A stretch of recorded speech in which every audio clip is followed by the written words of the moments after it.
बोले गायत्री माता की जय। आइए गीता चिंतन में आज हम अध्याय 11 श्लोक नंबर 43 और 44 का चिंतन करते हैं, जिसमें अर्जुन भगवान से कह रहे हैं, पितासि लोकस्य चराचरस्य त्वमस्य पूज्यस्य गुरुर्गरीयान् न न तत्समोऽसत्यपधिकः कुतन्यो लोकत्रये अप्रतिम प्रभावः। तस्मात् प्रणम्य प्रणिधाय कायं प्रसादये त्वामहमीश मीड्यं पितेव पुत्रस्य सखेः सख्युः प्रियाः प्रियार्यार्हसि देव सोढुम्। पितासि लोकास्य चराचरस्य, हे प्रभु आप ही इस चराचर जगत के जो है पिता हैं, और तमस्य पूज्यस्य गुरुर्गरीयान, हे प्रभु आप ही सबसे बड़े इस सृष्टि में गुरु हैं, जैसा कि कहा जाता है कृष्णम वंदे जगत गुरुम।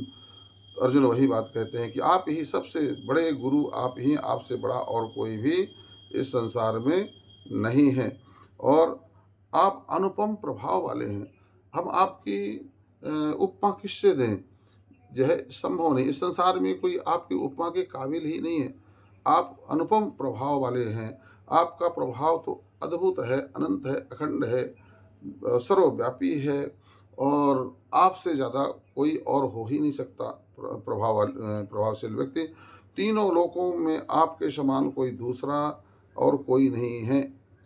इन तीनों लोकों के मालिक, और जितनी बड़ी सृष्टि भी होगी, जहाँ जहाँ तक होगी, उसके सब के मालिक आप हैं। फिर जब जो है आपसे बड़ा कोई दूसरा हो ही नहीं सकता है, आपके समान कोई दूसरा हो ही नहीं सकता, फिर आपसे बड़ा तो संभव ही नहीं है। देखिए, जाने भिन्न हो ही प्रतीति, बिन प्रतीत हो ही नहीं प्रीति। जब तक हम किसी को ठीक से जान नहीं लेते हैं, तब तक हमारे अंदर उसके प्रति उतनी श्रद्धा नहीं होती है, और जब जान लेते हैं तो फिर पूर्ण श्रद्धा हो जाती है।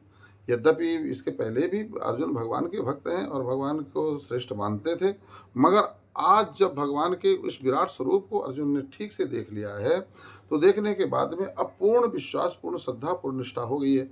इसलिए अपने शरीर को, अपने पूरा जीवन को भगवान के चरणों में अर्पित करते हैं, और बार बार प्रणाम करते हुए यह कहते हैं कि हे प्रभु, मेरे ऊपर प्रसन्न होइए, मेरे ऊपर प्रसन्न होइए। तो जो है इसके पहले विचार करिए कि जब प्रारंभ में भगवान अर्जुन के रथ को ले जाकर के और धर्म क्षेत्र कुरुक्षेत्र में खड़ा किया था, और तब अर्जुन अपनी दलीलें दे रहे थे कि जो है मैं युद्ध नहीं करूँगा, क्योंकि मुझे ऐसा लगता है कि यह युद्ध ठीक धर्म युद्ध नहीं होगा। ये अपनों को मार करके, अपनों के खून से सनी हुई इस धरती का मैं भोग नहीं भोगना चाहता हूँ।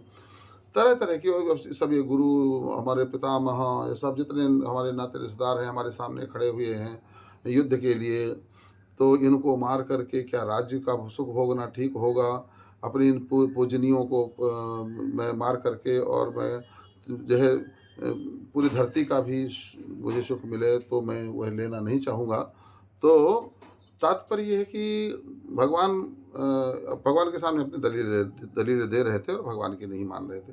मगर अर्जुन धर्मनिष्ठ हैं, और धर्म के लिए ही वह युद्ध से पीछे हट रहे हैं। मगर अर्जुन जो है किंग कर्तव्य विमूढ़ हैं। अर्जुन जो है अभी ठीक ठीक धर्म के स्वरूप को किसी भी कारणवश, चाहे वो आसक्तिवश हो परिवार की, या और किसी जो भी कारण हो, इस कारणवश जो है वो अब धर्म को निश्चित नहीं कर पा रहे थे कि धर्म क्या है, युद्ध करना ना करना। तब इसलिए भगवान धर्मनिष्ठ अर्जुन को ही जबरदस्ती जो है युद्ध में लगाया, धर्म में लगाया, और धर्म के वास्तविक स्वरूप को बताया, कर्म के वास्तविक स्वरूप को बताया, कर्म की वास्तविक पहचान बताई। और अर्जुन ने तो, भगवान ने तो कर्म की परिभाषा बताई कि गहना कर्मणो गति, कर्म की गति बहुत गहन है, इसको समझ पाना अर्जुन बहुत कठिन है। तो भगवान ने अपना स्वरूप दर्शन करवाया, विराट स्वरूप दर्शन करवाया, ताकि अर्जुन समझ सके कि मैं कौन हूँ। और जब अर्जुन ने भगवान का पूर्ण जो है विराट स्वरूप का दर्शन किया, तो जो है ये समझ गया कि मेरे सामने जो खड़ा हुआ है वह कोई साधारण व्यक्ति नहीं है, ये पूर्ण ब्रह्म है, इनसे बड़ा और कोई नहीं है। और जब भगवान के वास्तविक वैभव को, वास्तविक स्वरूप को जान लिया तो भगवान के प्रति और भी अतिशय प्रेम, अगाध अगाध प्रेम हुआ और अपने आप को अर्पित कर दिया। भगवान को अपना गुरु बना लिया, भगवान को अपना सर्वस्व बना लिया, भगवान को जो है सर्वश्रेष्ठ मान करके अपने जीवन को, अपने शरीर को भगवान के चरणों में अर्पित करके और भगवान की प्रसन्नता के लिए बारंबार अर्जुन प्रणाम कर रहे हैं। बोले गायत्री माता की